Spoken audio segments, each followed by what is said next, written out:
حج پیاده یکی از آبدات تاریخی در ولسوالی بلخ ولایت بلخ باستان است. آتشکده نوبهار، مسجد 9 گنبد یا حج پیاده امروزی. حج پیاده در بلخ باستان یکی از مراکز بزرگ عبادت بوداییان در سراسر جهان بود که با آمدن اسلام به عبادتگاه نخستین مسلمانان در بلخ تبدیل گشت.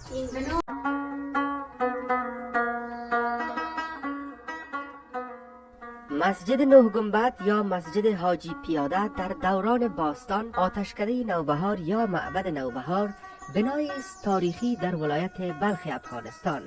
در 3 کیلومتری جنوب شهر بلخ قرار دارد. این بنا در نیمه دوم سده 9 میلادی و در دوره سامانیان ساخته شده است.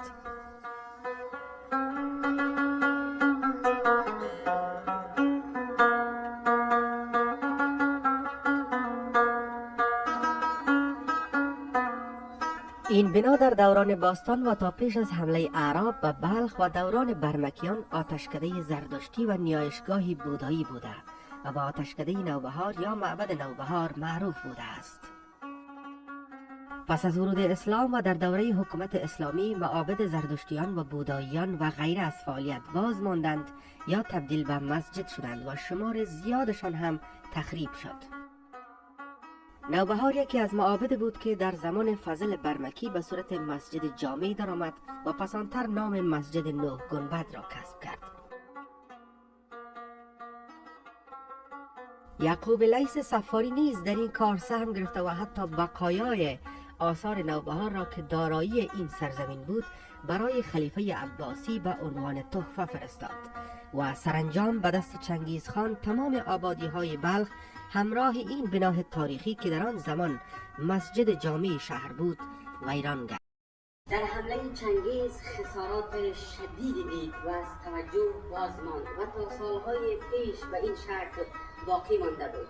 خوشبختانه در این اواخر حکومت محلی بلخ با پشتیبانی مالی سازمان‌های همکار تعداد زیاد از بناهای تاریخی را دوباره ترمیم کردند که در جمع آنها این بنای باشکوه نیز زیر مرمت و بازسازی قرار دارد. و اکنون فقط چند ستون از آن باقی مانده است. یکی از دروازه های ششگانه جنوبی شهر بلخ به نام دروازه نوبهار است. مسجد 9 گنبد در 3 کیلومتری جنوب شهر بلخ یکی از بناهای کهن در شمال افغانستان محسوب می شود و از زمره قدیمی ترین مساجد در شرق ساحه اقتدار خلفای عباسی به شمار می رود. این بنای باستانی به گمان اغلب در اخیر سده 8 میلادی و آغاز قرن 9 میلادی اعمار گردیده است. سبک معماری مسجد تاریخی 9 گنبد با طرح‌های دقیق گچبری، گل و برگ کاری‌های ظریف و طاق‌های پهن متشکل از 2 منحنی متقاطع که از خصوصیات اصلی بناهای تاریخی افغانستان می باشد، از شکوه و عظمت خاص برخوردار است.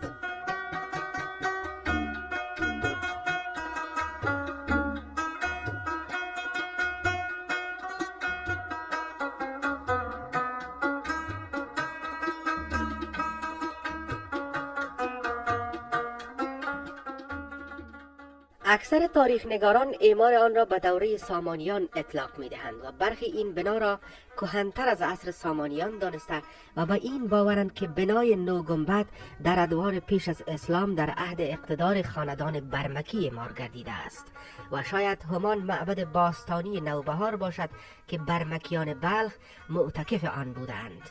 در حالی که محل اصلی معبد نوبهار بلخ پس از ویرانی آن توسط قیس بن هیثم سلمی فرمانده سپاه اموی در سال 660 میلادی به طور دقیق معلوم نیست، ولی این نکته مستند است که پس از رو آوردن خانواده برمکی به دین اسلام، فضل فرزند یحیی برمکی به امر منصور خلیفه بغداد در سال 794 میلادی والی خراسان شد و بقایای معبد نوبهار را به مسجد تبدیل نمود.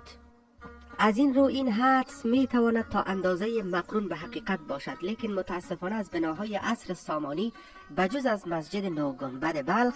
و کاخ لشکرگاه نمونه های زیاد بجا نمانده تا با مقایسه آن به صحت و سقم این موضوع به طور دقیق پی ببریم. ولی می دانیم که در آغاز سده نهم در هنگام اقتدار دودمان مقتدر سامانیان بلخ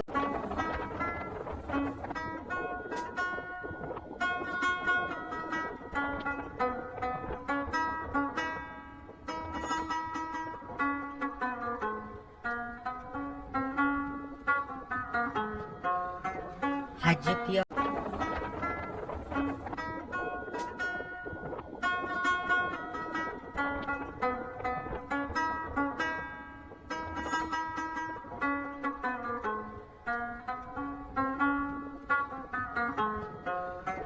حج پیا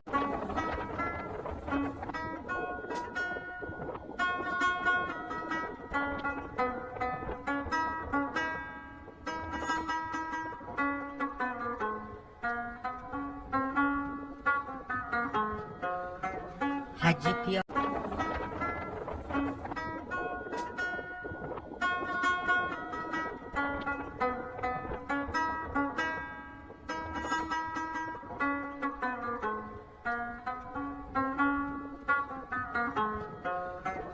حج پیا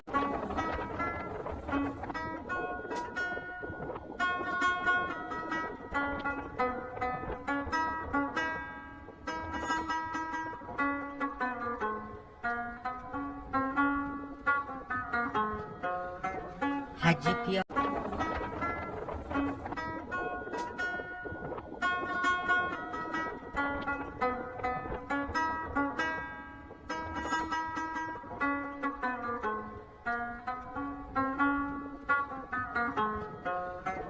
حج پیا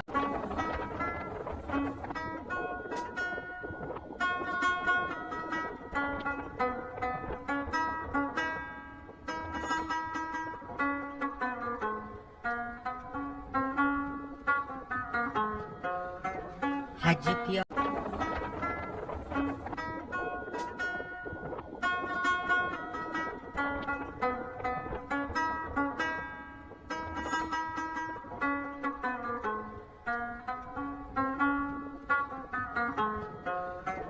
حج پیا